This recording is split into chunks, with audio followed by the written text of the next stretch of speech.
Hello everyone, this is Julie Sire again. Today we are going to cover Chapter 3 out of the Woolfolk textbook, which deals with the self, social, and moral development.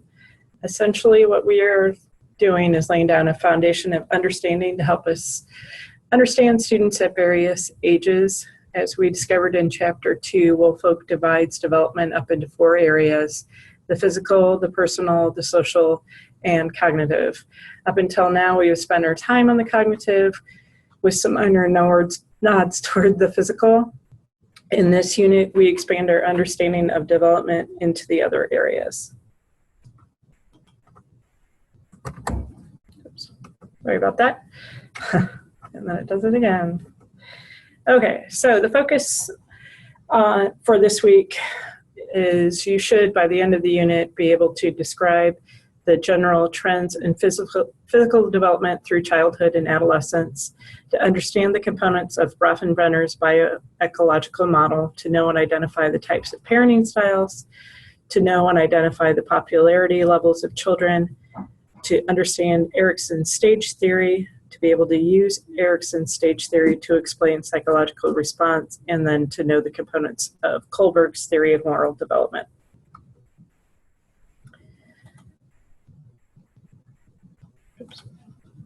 So the man pictured here is Yuri Bronfenbrenner. He was born in Russia but immigrated to the United States during childhood. He is known primarily for a couple of things. One is Head Start, or being the founder of Head Start, which is a government-run program that promotes school readiness for children under the age of 5 from low-income families through education, health, social, and other services. He's also known for creating the bioecological model of development, and this is the contribution that we are concerned with in our course.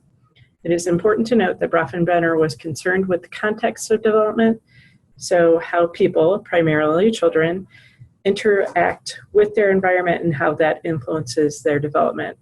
In this way, his views, we can see, are most closely aligned with those of Vygotsky. So Bronfenbrenner's bioecological model is well named. If we think about it, bio is living and ecology is the relationship of other organisms to other things and systems. His model is about how humans, again, primarily children, interact with their environment or their ecological system. In Bronfenbrenner's model, he breaks the environment of the human into 4 key components that interact in time. The first piece is the micro or small system. This is the child's most immediate relationships and activities. At age 4, this might include their immediate family, possibly their daycare, and their neighborhood playground. When you look at the conception of Bronfenbrenner's model that is pictured to the left, the micro system is the innermost ring.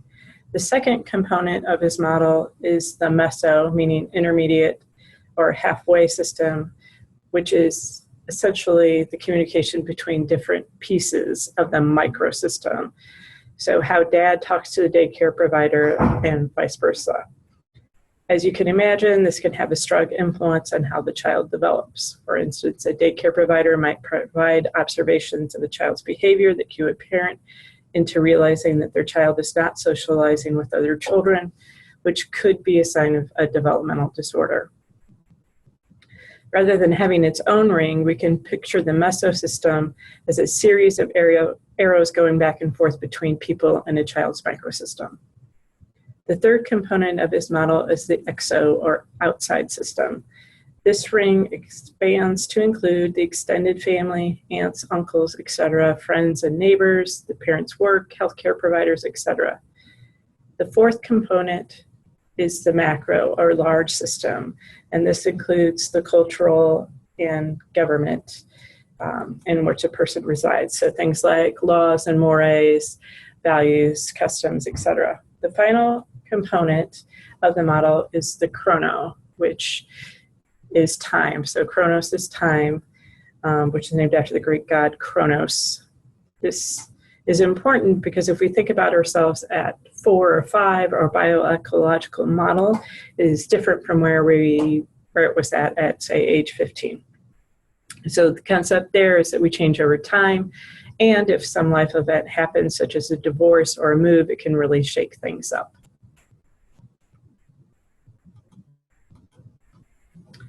So as the Bronfenbrenner model suggests, the microsystem, in particular the parents, are extremely important. One of the things that should be considered is the influence of parenting style on children and their behavior. There are 4 primary types of parenting styles, and these can have a profound influence on children's behavior and their life outcomes. Personally, I tend to conceive of these as a continuum, with authoritarian on one side and permissive on the other, with authoritative somewhere in the middle, and the rejecting and neglecting style somewhere far beyond permissive and off the scale, because in fact they aren't actually parenting. So as the slide shows, we want to take a look at the definitions of these 4 parenting styles. The authoritarian parenting style is where parents establish the rules and expect the children will follow them without exception. With the permissive style, parents don't offer much discipline. With the authoritative, parents have rules that children are expected to follow. However, they allow some exceptions to the rule. And then lastly, with the rejecting and neglecting style, parents often do not meet their children's basic needs and may expect children to pretty much raise themselves. So we're going to take a look at each parenting style individually. And the first one we're going to look at is that authoritarian parenting style. So authoritarian parents, as the name suggests, are heavy on authority. They value obedience, structure, and respect. They have a highly structured family hierarchy where dad is usually at the top, mom next, and the children last. They use external controls such as physical punishments, for example, spanking. Their relation to their children is usually marked with the absence of closeness and warmness. In this parent's view, parents know best. The parent-child relationship is low on love and high on limits. Can't do this, can't do this, can't do this, and the child isn't told, I love you. The second type we'll cover is the permissive parenting style. And they are on the opposite extreme. They have difficulty setting firm limits and establishing consistency. They want children to view them as friends and too often give in or don't interfere when appropriate. As a result, children who are raised with this parenting style often become selfish, self-centered, and manipulative. Parents with this style are high on love and low on limits, but what we know is children need guidance as much as love if we want them to be well-adjusted. So the third style is the authoritative parent, and they seek to strike a balance. They want their children to know both freedom and responsibility. They rely on the principles of equality and trust. In their view, parents and children are equal in terms of dignity and worth, but not responsibility and decision-making. These parents strive to model right and wrong and use discipline as a means to teach and guide, but not for control. These parents present expectations, but also seek cooperation. Relationships with their children are high in love and also have high limits. Children know what is expected and are valued for their own sake. And then lastly, again, we have the rejecting or neglecting parenting style. So this is the worst type of parenting style, and really here the name says it all. These parents don't care. There is little, if any, interaction with the child, and the relationship is low on both love and low on control. These are the relationships that break our hearts. So as children go older within the microsystem, that microsystem often grows to include friends. So this interplay between children can have a strong influence on children's development. So as we know, whether we are accepted or rejected by our peers can heavily influence how we see ourselves and our level of happiness. So there are four levels of children's popularity. The first level is popular. These are the children that are academically and socially competent. They are effective at problem solving. The second type is the rejected.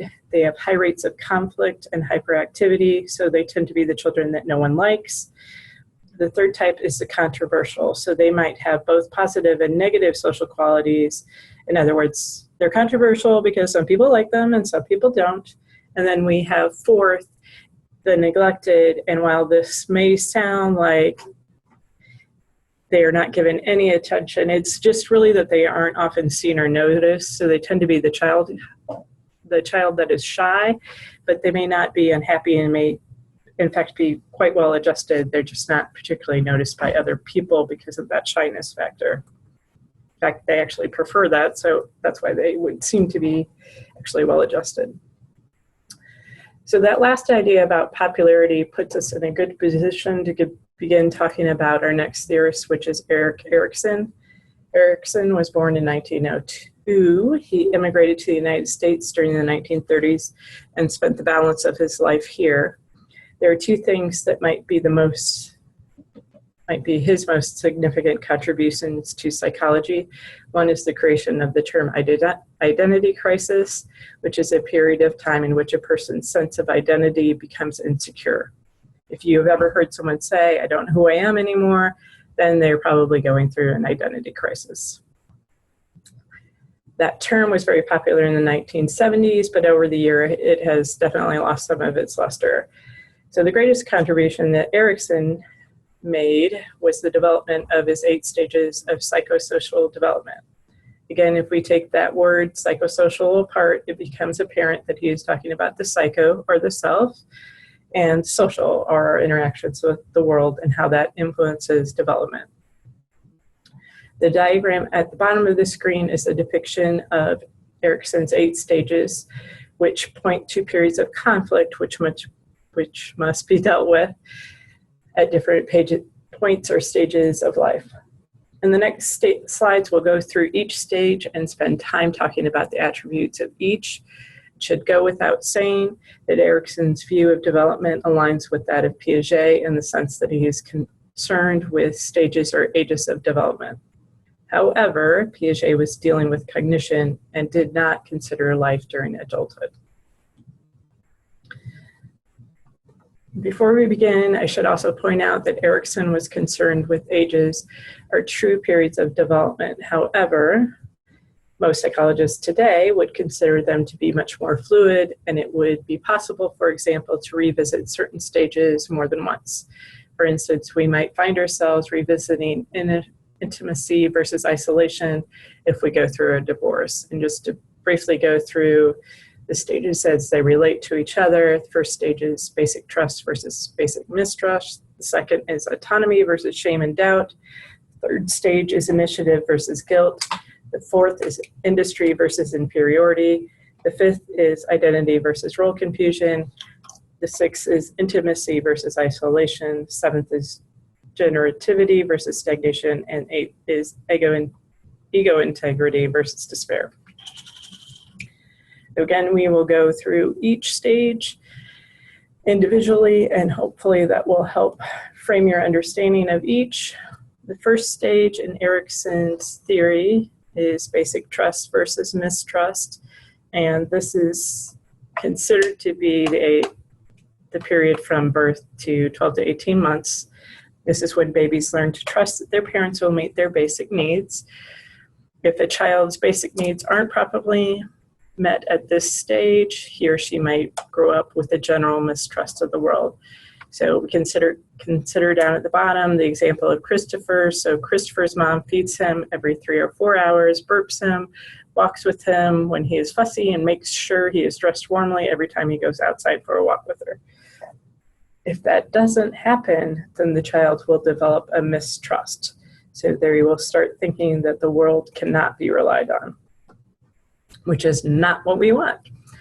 The second stage is autonomy versus shame, and this period is from 18 months to 3 years.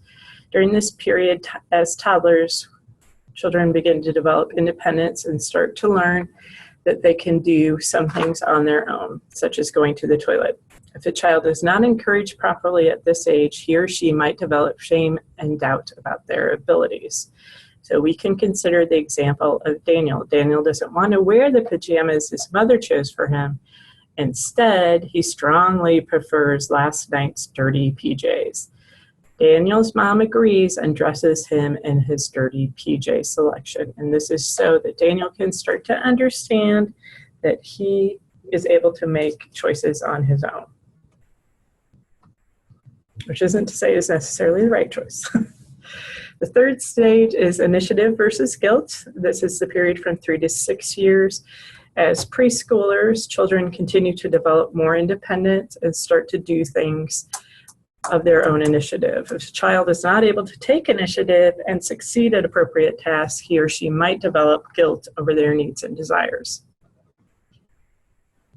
Timmy, so our example here is Timmy's mom pours him a bowl of Cheerios and milk. She directs him to go sit at the kitchen table. Timmy reaches for the bowl of Cheerios, announcing, "I carry it." On the way to the table, lots of milk and cereal spill on the floor. Mom quietly cleans up the mess and thanks Timmy for his, quote, help. So what we want to do is encourage children to go ahead and take initiative, even though the results may not be everything that we hoped. So it's unlikely that any child is going to execute something perfectly the first time. So it's important that we keep encouraging them to do what they are driven to do. The fourth stage is industry versus inferiority, which is from 6 years to 12 years. Throughout their school years, children continue to develop self-confidence through learning new things. If they are not encouraged and praised properly at this age, they may develop what they call an inferiority complex. And here's our example. It's Little League season, and a third grader, Jonathan, can't wait. Last spring, he was on Junior Little League, and every time he was at bat, he made a hit. He also caught three fly balls and won the game for the team. Jonathan's coaches, friends, and parents are looking forward to Jonathan playing on the Little League team this season. All right, so in our fifth stage, we have identity versus role confusion, and this is typically considered during adolescence. So in the teenage years, children start to care about how they look to others, which is no surprise to us. They start forming their own identity by experimenting with who they are. If a teenager is unable to properly develop an identity at this age, his or her role confusion will probably continue on into adulthood. And here's our example. Sari's parents are doctors, her grandparents are doctors. In fact, Sari's parents have told her that after high school graduation, they are looking forward to her entering the same college and medical school that they attended. Sari waits for just the right time to announce her plans to travel to Europe after high school to pursue her interest in drawing and painting and to learn Italian. So we can imagine if parents have an authoritarian style that they might react quite negatively to Sari's desires. However, it is important that Sari be able to develop her own interests rather than just assuming those of her parents. And moving right along to stage 6, which is intimacy versus isolation. And this is young adulthood, which is pretty much the period that many of you are at the cusp of going into. And during adulthood, most people fall in love, they get married, and they start their own family. If a person is unable to develop intimacy with others at this age, whether through marriage or close friendships, they will probably develop feelings of isolation. So they won't feel like they're connected to other people. And here's our example. Samuel is tired of meeting women at parties, bars, and dating lots of different people. Sure, it's fun sometimes, but now he'd rather have one special person to settle down with and share his life. So if that doesn't happen for Samuel, he's going to have some problems. And one of the things that we might want to consider here, too, is just this idea of finding someone at parties and bars, which may not actually be a very good course for finding a true love, which is what I think most people are looking for. So our 7th stage is referred to as generativity versus stagnation. It is the period of middle adulthood. This is the longest period of a human's life. People are working and contributing to society and perhaps raising their children.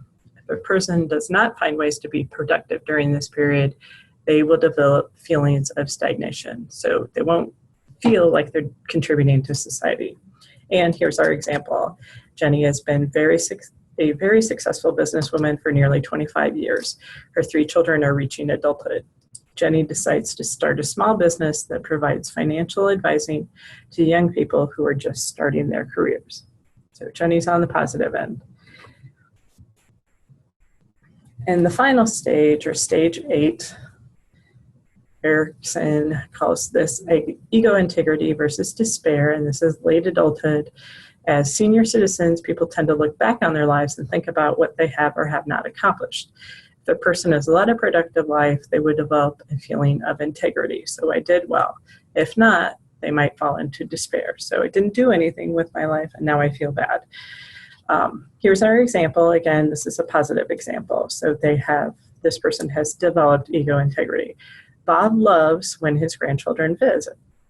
Bob proudly tells them of the great times he had with raising his family. Sometimes he wishes he went to college and became a doctor, but Bob says, if I did that, I probably wouldn't have had time to enjoy my family.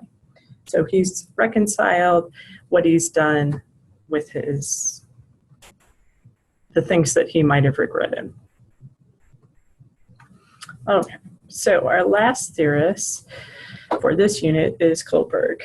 Woolfolk addresses some other moral theorists within this chapter. However, due to time constraints, I'm going to limit our conversation to this single theorist. Kohlberg was an American from birth and actually developed his ideas from Piaget's theories. Kohlberg conceived of 6 stages of moral development, and this is what he is primarily known for. So again, Kohlberg's theory is a stage theory. In other words, everyone goes through the stages sequentially without skipping any stage. Movement through these stages are not natural. That is, people do not automatically move from one stage to the next as they mature. Movement occurs only when a person notices inadequacies in his or her present way of coping with a given moral dilemma. According to stage theory, people cannot understand moral reasoning more than one stage ahead of their own. For example, a person in stage 1 can understand stage 2 reasoning, but nothing beyond that. So 6 stages are listed here, and I want to point out one thing is that in Kohlberg's theory, there is also this conception of levels. So the first level has 2 stages, and that first level being pre-conventional and moral development. In stage 1, you have an obedience orientation. In stage 2, you have a rewards and exchange orientation. If a child or adult moves to the second level, which is conventional moral development, they can be in either stage 3 or stage 4. Stage 3 being what's considered to be nice and having a relationship orientation, or stage 4 having a law and order orientation. They move through that, then they may get to the 3rd level, or post-conventional moral development, and there are 2 stages here, stage 5 and 6, stage 5 being the social contract orientation, and stage 6 being the universal ethical principles orientation. Okay, so we're going to briefly run through these conceptions of the levels of development, and I'm going to point out that, again, there is some tie to years, but we know, and as we move through these, you'll see this and you'll start thinking about people who think in one way or another. So while Kohlberg may have said pre-conventional morality is from 0 to 9 years, very often you'll see people having at stage 1 or stage 2, or you may see people at stage 3 or stage 4. So don't get too tied to this idea of the years. And again, as we move through this, you'll see why. Okay, so again, stage 1 of level 1 is obedience and punishment. So this is especially common in young children, but you will see it in some adults. At this level, children see rules as fixed and absolute. They obey rules in order to avoid punishment. They see right and wrong as equal to what is punished and what is not. They obey superior authority and the authority that makes rules. They are responsive to rules that will affect his or her physical well-being. In stage 2, which is a rewards or exchange orientation, children begin to account for individual points of view. They judge actions based on their own needs. They are motivated by vengeance or an eye for an eye philosophy. If you hurt me, I hurt you. They are self-absorbed while assuming that they are generous. So another thing that marks this stage is everyone gets the same regardless of need, and they will do a favor only to get a favor, which is kind of similar to an eye for an eye if you think about it. So they expect to be rewarded for every non-selfish deed that he or she may do. At level 2, which is conventional morality, and again, we can mark that as being 10 to 15 years, but be careful in thinking that, again, people are at different stages for different reasons, and it's very, very difficult to say with any absolution that 10 to 15 years is where people will be at these stages. So, stage 3, being nice, or relationships orientation. At this stage, they are focused on living up to social expectations and roles. The emphasis is on conformity or being nice and how choices influence relationships. So it's about how other people see us. So we want to be known as the nice girl or the nice boy. Finding peer approval is very important. They feel that intentions are important as deeds, and they begin to put himself or herself in another's shoes, so we can see another's perception or point of view. In stage 4, which is a law and order orientation, people begin to consider society. So they consider society as a whole rather than making judgments. The focus is on maintaining law and order by following the rules, doing one's duty, etc. A person in this stage is a duty doer who believes in rigid rules that should not be changed. They respect authority and they obey it without question. They support the rights of the majority without concern for those in the minority. And this covers about 80% of the population. So about 80% of us do not progress past stage 4.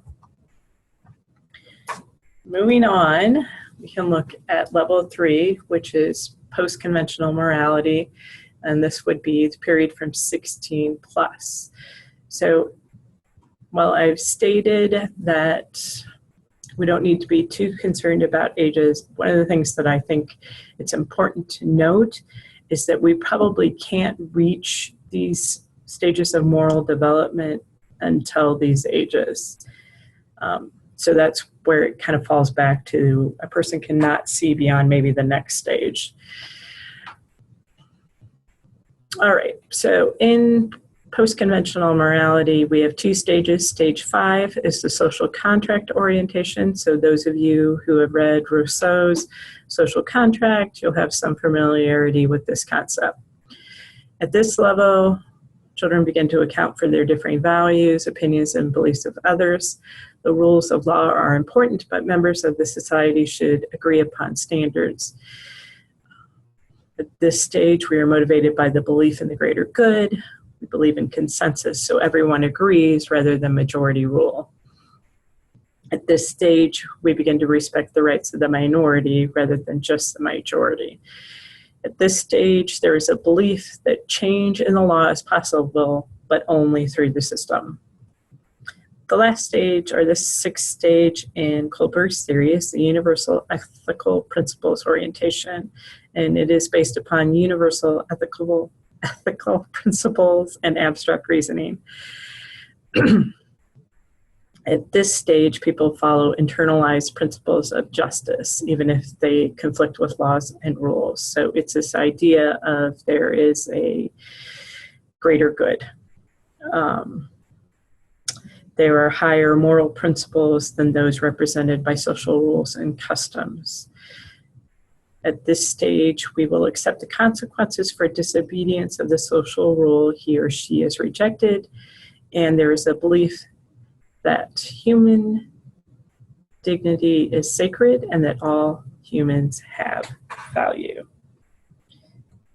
All right, and that concludes the lecture for Chapter 3. Thanks, and I will see you on the discussion boards.